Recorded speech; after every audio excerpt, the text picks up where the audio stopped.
स्वयमेव मृगेंद्रता। मुझे अपने धर्म पर गर्व है, जिसने विश्व को उदारता और सबको गले लगाने का पाठ पढ़ाया है। हम सबके प्रति उदारता में न केवल विश्वास करते हैं, बल्कि सभी धर्मों को सत्य मानते हैं। भारत लौटने पर स्वामी विवेकानंद ने देशवासियों को पुकार कर कहा, आगामी 50 साल तक केवल भारत माता की पूजा करो। तुम्हारा राष्ट्र तुम्हारा एकमात्र देवता है। यह संदेश राष्ट्रीय स्वयंसेवक संघ के संस्थापक डॉक्टर केशव बलिराम हेडगेवार के जीवन कार्य का आधार बन गया। जब अंग्रेज सरकार ने वंदे मातरम नारा लगाने की मनाही कर दी, केशव ने अपने सहपाठियों के साथ स्कूल इंस्पेक्टर का वंदे मातरम के नारों से स्वागत कर अपनी संगठन कुशलता और अटूट देशभक्ति का परिचय दिया। कलकत्ता के नेशनल कॉलेज ऑफ मेडिसिन में पढ़ते समय दामोदर नदी में भयानक बाढ़ आने पर उन्होंने रामकृष्ण आश्रम के माध्यम से बाढ़ पीड़ितों की सेवा की। डॉक्टर केशव बलिराम हेडगेवार 1915 में जब अपनी पढ़ाई पूरी कर नागपुर लौटे, मध्य भारत में केवल 75 निजी डॉक्टर थे, लेकिन उन्होंने सुखमय जीवन का आकर्षण ठुकराकर आजीवन भारत माता की सेवा करने का व्रत लिया। वो पूना जाकर लोकमान्य तिलक से मिले। 1921 में गांधी जी के नेतृत्व में कांग्रेस के असहयोग आंदोलन में उन्होंने भाग लिया और जेल गए। 1 साल बाद जेल से बाहर आने पर केशव ने गहराई से विचार किया और अनुभव किया कि हमारे जाति, बिरादरी, धर्म आदि में बटे होने के कारण ही विदेशी हमलावर हम पर हावी हो सके। इनसे स्वतंत्र होकर सदा के लिए हमें राष्ट्र भावना के संस्कार अपनाकर संगठित होना होगा। विवाह के लिए आग्रह होने पर उन्होंने चाचा जी को पत्र लिख दिया। विवाह न करने का फैसला मैंने काफी सोच समझ कर लिया है। मैं तो तन मन धन से राष्ट्र की सेवा करना चाहता हूं। वो स्वयं क्रांतिकारक थे, इसलिए तो डॉक्टरी पढ़ने के लिए वो मुंबई न जाते हुए कलकत्ता गए थे। लोक जागृति में लोगों का नेतृत्व करने वाला और चरित्र संपन्न, देशभक्ति से प्रेरित ऐसा एक कोई समूह जब तक तैयार नहीं होता, तब तक स्वतंत्रता का आंदोलन सफल नहीं होगा। स्वदेश आकर स्वामी विवेकानंद ने मनुष्य निर्माण को ही अपने शेष जीवन का लक्ष्य बना लिया था। डॉक्टर हेडगेवार ने राष्ट्र को वैभव के शिखर पर ले जाने के परम उद्देश्य से मनुष्य निर्माण के लिए शाखा तंत्र विकसित किया।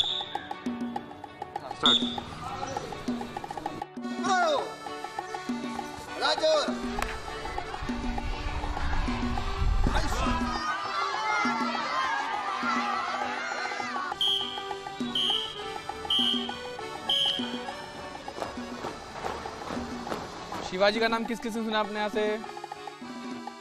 हम विजय की ओर बढ़ते जा रहे, हम विजय की ओर बढ़ते जा रहे। राष्ट्र निर्माण हेतु व्यक्ति निर्माण, उसको हम मानव निर्माण कहते हैं। और इस प्रकार विशेष करके आज के वातावरण में जब पुरानी शिक्षा पद्धति जो अंग्रेजों ने लागू की, जिसके कारण भारत में अराष्ट्रीयकरण हुआ, स्वार्थी जन का उदय हुआ, उस स्थान पर एक वैकल्पिक राष्ट्रीय राष्ट्रनिष्ठ एक शैक्षिक व्यवस्था चाहिए। उस व्यवस्था का नाम है संघ में बौद्धिक विभाग। इसके द्वारा राष्ट्र निर्माण के लिए योग्य व्यक्ति हम बना सकते हैं, उसको हम कहते हैं व्यक्ति निर्माण। नमस्ते सदा वत्सले मां। शाखा के अंत में मातृभूमि को नमन और मातृभूमि के लिए जीवन उत्सर्ग करने का संकल्प लेने के बाद परमेश्वर के जिस काम को करने के लिए हमने कमर कसी है, उसे पूरा करने के लिए अजेय शक्ति, विशुद्धशील ज्ञान, वीर व्रत और अक्षय ध्येय निष्ठा, ये 5 गुण हम भगवान से मांगते हैं और फिर उनके आशीर्वाद से हमारी विजयशालिनी संगठित कार्य शक्ति अपने इस राष्ट्र को परम वैभव की स्थिति में ले जाने में अतीव समर्थ हो, ऐसी कामना करते हैं। महाराष्ट्र के बाहर संघ की पहली शाखा बनारस हिंदू विश्वविद्यालय में भैयाजी दाणी द्वारा शुरू की गई। 24 वर्षीय प्राध्यापक माधवराव सदाशिवराव गोलवलकर ने 1930 से इस शाखा में आना शुरू किया। बनारस से नागपुर लौटने के बाद 1936 में बिना किसी को बताए माधव सारगाछी आश्रम चले गए और वहां उन्होंने स्वामी रामकृष्ण परमहंस के शिष्य और स्वामी विवेकानंद के गुरु भाई स्वामी अखंडानंद की अनन्य निस्वार्थ सेवा कर उनसे दीक्षा ली। 1937 में माधवराव इस अनुभूति के साथ नागपुर लौटे कि जो कार्य स्वामी विवेकानंद द्वारा 1897 में स्थापित किए गए रामकृष्ण मिशन द्वारा आध्यात्मिक क्षेत्र में हो रहा था, उसे ही राष्ट्रीय स्वयंसेवक संघ द्वारा लौकिक जीवन में उतारने का प्रयत्न किया जा रहा था।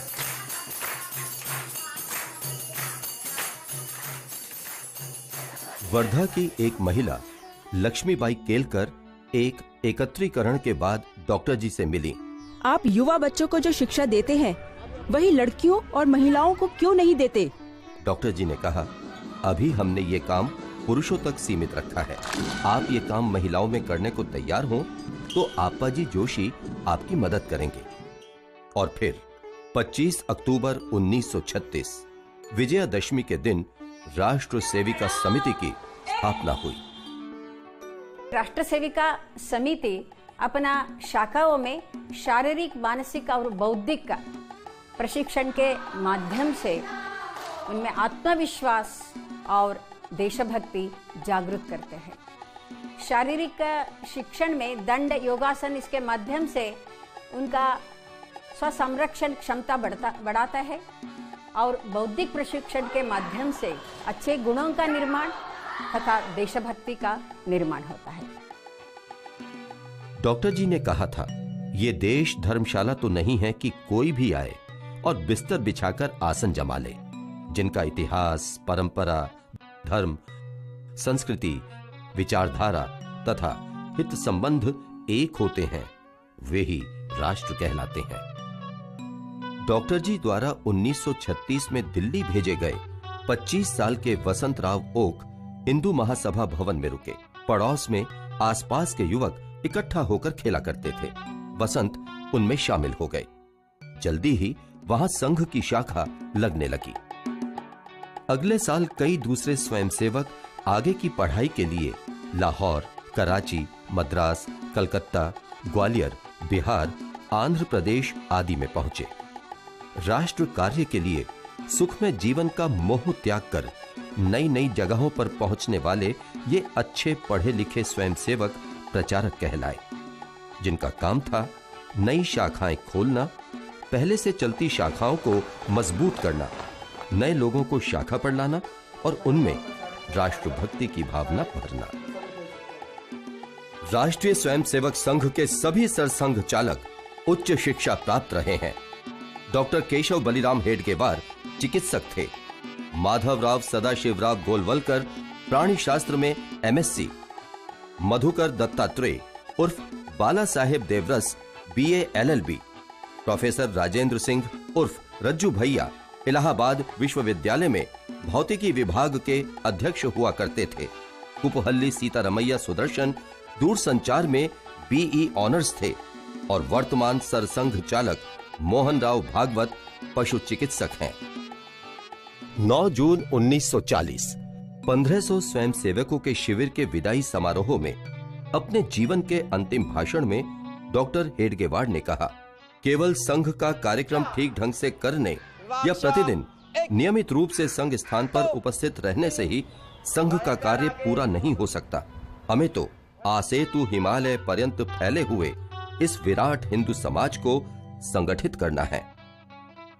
14 जनवरी 1947 मकर संक्रांति के दिन से भारत के बाहर केन्या में संघ की प्रेरणा से हिंदू संगठन का कार्य प्रारंभ हुआ। 1990 में लंदन में हिंदू स्वयंसेवक संघ की पिंचले प्रताप शाखा के मकर संक्रांति उत्सव में यूनाइटेड किंगडम की तत्कालीन प्रधानमंत्री मार्गरेट थैचर पधारी। संघ ने विभाजन का कड़ा विरोध किया, परंतु स्वतंत्रता मिली खंडित मातृभूमि के साथ। सन 1947 का दिन याद आता है, जब हिंदुस्तान के दो टुकड़े हुए, एक पाकिस्तान एक हिंदुस्तान। सभी हिंदुओं को वहाँ से घर छोड़ना पड़ा क्योंकि दो इलाके अलग अलग बन गए थे। हम भी वहाँ डिस्ट्रिक्ट लालपुर के रहने वाला हूँ मैं। वहाँ से घर छोड़ा और काफले के साथ मिल करके डिस्ट्रिक्ट लालपुर, जहाँ के कैंप लगा हुआ था, रेफ्यूजीज कैंप, वहाँ पहुँचे। लेकिन वहाँ एक घटना जो घटी हमारे साथ, वो हमारी बड़ी बहन की है। हमारे जीजा जी को मुसलमानों ने मार दिया था, जिसके कारण अकेली हो गई। उसकी उम्र उस समय 18 के करीब थी और एक बच्चा था, और वो भी कुछ दिनों का। उन्होंने वॉलंटियर थे RSS वाले, वही सेवा कर रहे थे, वही मदद कर रहे थे, वही रोटियां पहुंचा रहे थे, जैसे ही वातावरण देखते थे करते थे। राष्ट्र सेविका समिति की प्रमुख संचालिका लक्ष्मीबाई केलकर विमान से कराची पहुंची और वहां 14 और 15 अगस्त 1947 के बीच की रात में 1200 सेविकाओं की बैठक में उन्हें धीरज बंधाया और उनके भारत आने पर उनके अलग अलग परिवारों के साथ रहने और भोजन की पुख्ता व्यवस्था की। बंटवारे के बाद जम्मू कश्मीर के भारत विलय में अड़चन पैदा होने पर गृह मंत्री सरदार पटेल ने श्री गुरुजी को कश्मीर भेजा, जिन्होंने वहां जाकर महाराजा हरि सिंह को विलय के लिए राजी किया। गांधी जी 1 अप्रैल 1946 से 1 जून 1947 के बीच दिल्ली की हरिजन कॉलोनी में एक कुटिया में 214 दिन रहे। जिस मैदान में प्रतिदिन संघ की शाखा लगती थी, वहीं शाम को गांधी जी की प्रार्थना सभा होती थी। 16 सितंबर 1947 दिल्ली में दंगे हो रहे थे। कर्फ्यू लगा हुआ था। रात को मूसलाधार बारिश हुई थी। महात्मा जी ने सुबह सवेरे राष्ट्रीय स्वयंसेवक संघ के वरिष्ठ स्वयंसेवकों से मिलने की इच्छा व्यक्त की। कर्फ्यू में ढील के समय आनन फानन में इकट्ठा हुए स्वयंसेवकों को संबोधित करते हुए गांधी जी ने कहा था, बरसों पहले मैं वर्धा में राष्ट्रीय स्वयंसेवक संघ के शिविर में गया था। वहां मैं उन लोगों का कड़ा अनुशासन, सादगी और छुआछूत की पूर्ण समाप्ति देखकर अत्यंत प्रभावित हुआ था। संघ एक सुसंगठित, अनुशासित संस्था है। 30 जनवरी 1948 महात्मा गांधी की हत्या हुई। संघ पर इस हत्या का आरोप लगाने की साजिश की गई और उस पर प्रतिबंध लगाया गया। इसके विरुद्ध अनुशासन पूर्वक देशव्यापी सत्याग्रह में 70,000 स्वयंसेवकों ने भाग लिया। 12 जुलाई 1949 की शाम को आकाशवाणी ने संघ पर से प्रतिबंध हटाए जाने की घोषणा की। 21 अगस्त 1949 दिल्ली में श्री गुरुजी की जनसभा में 3 लाख लोग थे। बीबीसी ने इसका समाचार देते हुए कहा, श्री गुरुजी भारतीय आकाश में उदित एक देदीप्यमान सितारा हैं। स्वामी विवेकानंद की जन्म शताब्दी के अवसर पर कन्याकुमारी की शिला पर उनका स्मारक खड़ा करने का निश्चय किया गया। श्री गुरुजी ने सरकार्यवाह एकनाथ रानडे को यह कार्य सौंपा। राष्ट्रपति वराह वेंकट गिरि ने 2 सितंबर 1970 को इसे राष्ट्र को समर्पित किया। 1962 से 1971 के बीच भारत को 3 युद्ध लड़ने पड़े, एक चीन के साथ, 2 पाकिस्तान के साथ। हमारी सेनाओं ने युद्ध के मोर्चों पर शत्रु के दांत खट्टे किए। संघ के स्वयंसेवकों ने आंतरिक मोर्चों पर प्रशंसनीय काम किया। संघ के 2000 से अधिक स्वयंसेवकों ने 1963 की गणतंत्र दिवस परेड में भाग लिया और ख्याति पाई।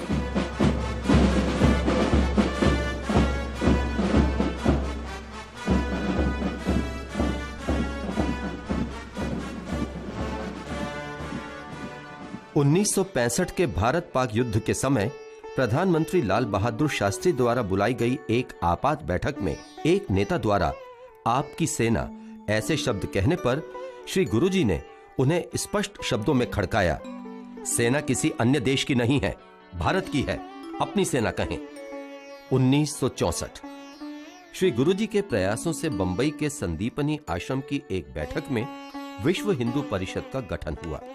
उडुपी में विश्व हिंदू परिषद के सम्मेलन में जनरल करियप्पा की गौरवमयी उपस्थिति में धर्माचार्यों ने एक मत से घोषणा की कि हमारे शास्त्रों के अनुसार छुआछूत अथवा किसी प्रकार की ऊंच नीच का कोई औचित्य नहीं है। सामाजिक समरसता का मतलब होता है समाज के अंदर जो जाति भेद अस्पृश्यता है इसके ऊपर उठकर सभी ने एक दूसरे के साथ बंधु भाव से समानता का व्यवहार करना।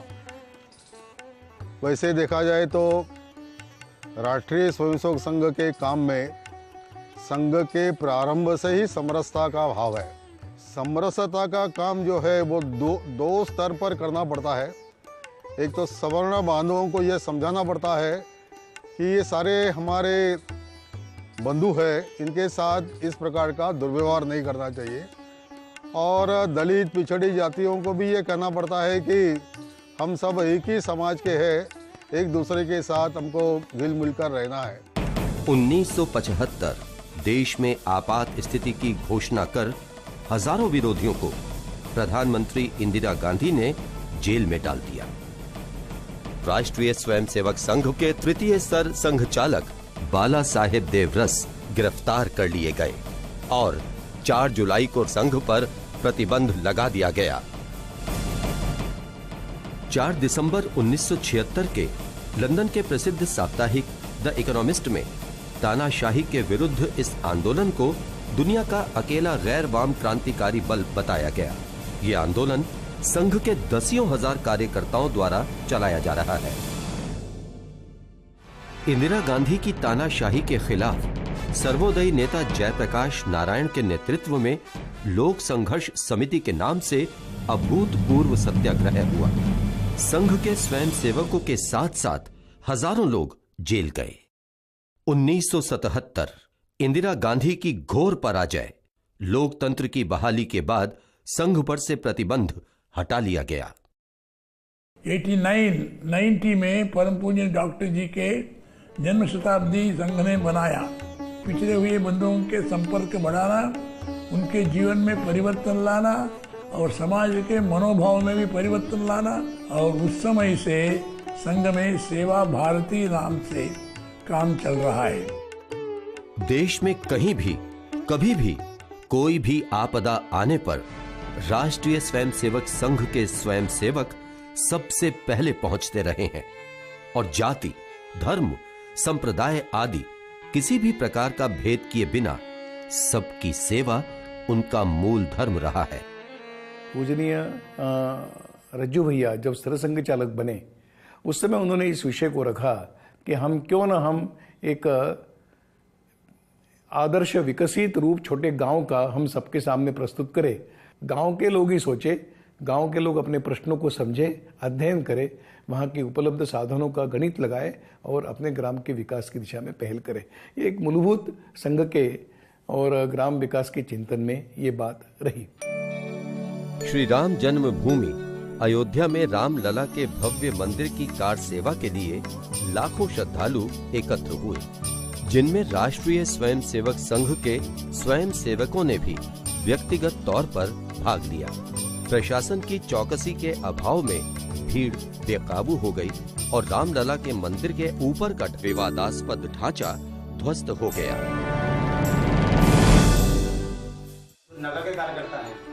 संघ में बैठकों का विशेष महत्व है। शाखा से लेकर अखिल भारतीय स्तर तक के सारे निर्णय इन बैठकों में ही आपसी विचार विमर्श और परस्पर सहमति से लिए जाते हैं। स्वतंत्रता प्राप्ति के बाद पांचजन्य ऑर्गेनाइजर जैसे देश भर में जगह जगह ऐसे प्रकाशन शुरू हुए।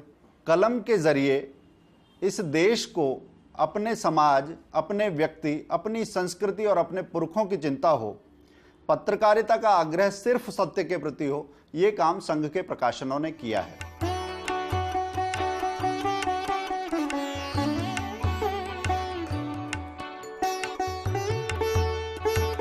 स्वामी विवेकानंद के विचारों से अनुप्राणित होकर उसको साकार करने का तरीका है राष्ट्रीय स्वयंसेवक संघ। स्वामी जी ने यही कहा है। तो सारा समाज एक ऐसा वातावरण बनाएगा जिस वातावरण में सब दुरितों का कलमश बह जाएगा और विश्व गुरु पद पर आसीन होने की योग्यता रखने वाला परम वैभव संपन्न, समता युक्त, शोषण मुक्त, बल संपन्न भारत निर्माण होगा। अवश्यंभावी है, कोई रोक नहीं सकता इस ताकत को। और इसलिए अपने सामने कर्तव्य है। उस कर्तव्य का निर्देश हमको स्वामी विवेकानंद जी ने दिया है। उन्होंने कहा था, उत्तिष्ठत जागृत प्राप्य वरान निबोधत। उठो, जागो, और जब तक लक्ष्य प्राप्ति होती नहीं तब तक रुको मत। यानी लक्ष्य प्राप्ति का संकल्प मन में लेकर चलते रहो।